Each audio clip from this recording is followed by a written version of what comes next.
And workforce analytics, helpful for solving employee-related queries. To gain insights into companies' workforce, HR professionals generally employ 4 types of analytics. Number 1, descriptive analytics.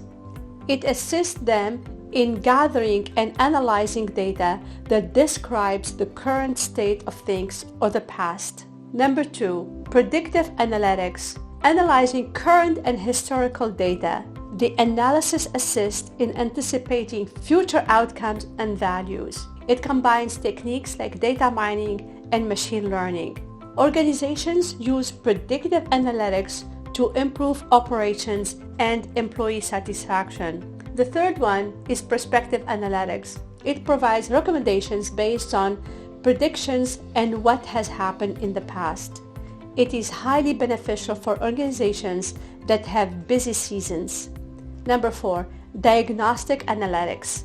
The results of descriptive analytics should be examined to determine the causes. We can then focus our efforts on reducing the problem if we know the underlying cause.